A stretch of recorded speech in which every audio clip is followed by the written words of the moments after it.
Bom, vamos fechar, então, né, aquela aula que nós estávamos falando anteriormente, a aula 4, essa agora é a aula 5, fechando o assunto teoria da evolução química de Oparin. Nós contamos a historinha toda foi contada, mas faltam alguns detalhes, algumas, né, comprovações científicas, etc., dessa teoria.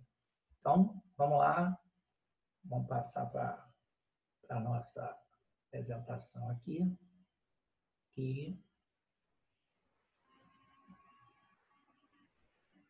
olha lá. Bom, nós tivemos um experimento famoso, que aliás é um experimento bem famoso, né, na história da ciência, na história da biologia, que é o experimento de Stanley Miller. Nós contamos no início da historinha lá da teoria de Oparin que dos gases da atmosfera primitiva, submetidos às condições da Terra primitiva, ou seja, que gases eram esses? Metano, gás hidrogênio, vapor d'água e, né, amônio, submetidos às condições da Terra primitiva. Quais eram essas condições? Muitas descargas elétricas por causa das tempestades, muita radiação ultravioleta e altas temperaturas. Esses fatores agindo sobre esses gases provocaram quebras e recombinações e originando substâncias cada vez mais complexas até surgir as primeiras substâncias orgânicas. Isso, Oparin criou essa teoria teórica. Aí, em 1953, o Miller, aqui a foto dele aqui, ele era, né, da Universidade de Chicago, ele equipe dele, né, o professor dele que atuava como chefe da equipe e tal, se perguntaram o seguinte: vem cá, será que isso na prática podia ocorrer? Desses gases submetidos a esses fatores, será que eles poderiam dar origem a substâncias orgânicas? Vamos testar isso. Então, ele construiu um aparelho, aqui o aparelho aqui, ó, que a gente chama de aparelho de Miller, né? Em que ele colocou dentro dele, ele tentou aqui dentro recriar, e recriou as condições possíveis da Terra primitiva segundo o Oparin.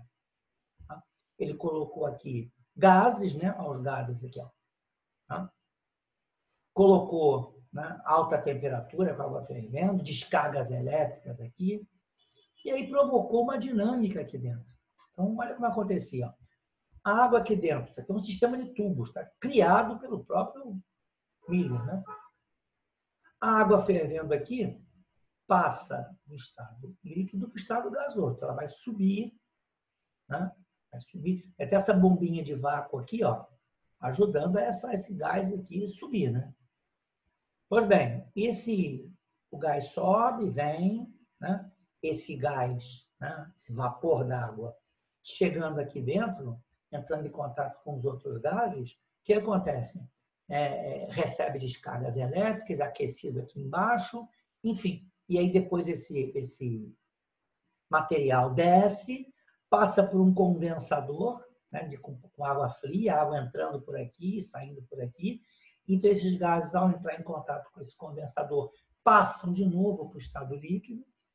E essa água agora líquida, já contendo substâncias ali provocadas por aquela, vou voltar o slide aqui, por aquela quebra aqui dentro, passam por essa, chamam de trap, né, uma armadilha, né? E aí passa, vai de novo, a água é aquecida com as substâncias e sobe. Bom, ficou vários dias fazendo isso, e o que aconteceu? O que aconteceu foi realmente, aqui embaixo, depois de alguns dias, surgiram compostos orgânicos, surgiram aminoácidos, surgiram carboidratos. Ou seja, Miller comprovou que a primeira parte da teoria de Oparin, que dizia que os gases da atmosfera primitiva submetidas a essas condições dariam origem a substâncias orgânicas. Tá? Então, esse experimento comprovou que Oparin não estava no caminho errado. Aqui embaixo, depois, vocês clicam aqui, vão assistir um vídeo que eu separei para vocês sobre o experimento de Miller. Tá? Então, vocês clicam aqui, eu vou mandar para vocês essa apresentação em formato PDF, mas no PDF, aqui embaixo, fica habilitado, vocês conseguem clicar e ter acesso ao vídeo. É um vídeo muito interessante sobre o experimento de Milho. Tá legal? Um outro cientista, o cientista, né, Sidney Fox, em 1957, 4 anos depois, ele ficou se perguntando, será que mesmo se eu pegar aminoácidos e aquecer, eles vão se juntar formando proteína mesmo? E será que essas proteínas em solução aquosa vão se juntar e formar aqueles coacervados mesmo?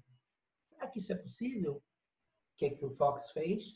O Fox fez algo semelhante. Recriou em laboratório essas condições e conseguiu, né, a partir de mistura de aminoácidos, mistura de proteínas em solução aquosa, conseguiu formar as chamadas microsferas. Aquilo que Fox chamou de microsferas, na verdade, eram coacervados criados em laboratório. Ou seja, é como se Fox confirmasse a segunda parte da teoria de Opary, que dizia o quê? Que a partir das primeiras substâncias orgânicas foram ficando cada vez mais complexas, deram origem às proteínas primitivas, deram origem aos primeiros sistemas químicos chamados coacervados. Fox comprovou isso com as microsferas dele, as famosas microsferas que, repito, são coacervados, criados por Fox em laboratório. O primeiro ser vivo, tá? Esse aqui é um quadrinho meu, né? Para te matar a saudade, né? É um quadrinho meu. Os primeiros seres vivos teriam algumas características. Quais delas? Primeiro, seriam unicelulares. Tá? Formado por uma célula só. Tá? Depois, com a evolução, é que deram origem aos organismos multicelulares. Seriam procariontes. Também a gente já viu isso? Lá quando falou em estrutura celular, célula eucarionte, procarionte. Eram células muito primitivas, muito toscas, que também foram se tornando mais complexas com o tempo, dando origem às células eucarióticas. Eram seres provavelmente heterótrofos. O que quer dizer heterótrofo? Aquele ser que, para sobreviver, ele precisa se alimentar de substâncias do meio. E aí você pergunta, mas que substâncias do meio? Segundo Opary, aqueles nutrientes, lembra lá quando eu falei em sopa primordial, sopa primitiva? Tá? Carboidratos, aminoácidos, proteínas, serviram como alimento para os primeiros seres vivos. E eles seriam fermentativos. A fermentação é a forma química mais simples de se produzir energia dos seres vivos. Tá? Então, um processo anaeróbico que não depende do oxigênio. Aliás, nem tinha oxigênio naquela época na atmosfera.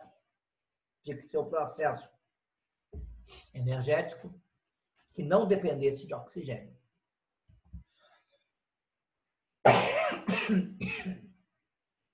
Aí,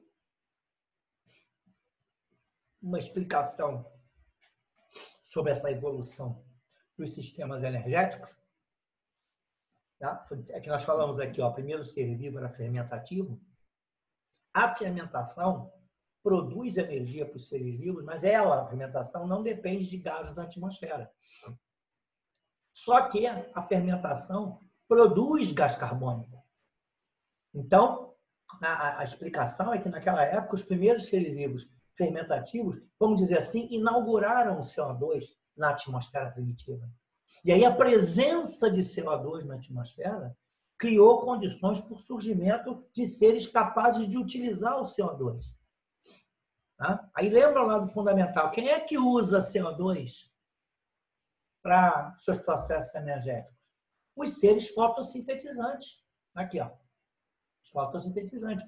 Então, na evolução dos sistemas energéticos, provavelmente o segundo a surgir teria sido a fotossíntese. A fotossíntese, ela utiliza o gás carbônico produz substâncias orgânicas energéticas para os seres fotossintetizantes, que naquela época eram microscópicos, tá? Não existia vegetais naquela época, e produziam, né, o O2. Foi a atividade fotossintética que gerou o oxigênio na Terra primitiva, né? O oxigênio surgiu a partir dessa atividade fotossintetizante. Tá? Aí, a presença desse oxigênio, mesma conversa daqui, gerou as condições evolutivas para que surgissem seres capazes de utilizar esse oxigênio. E que são esses seres? Os seres aeróbicos.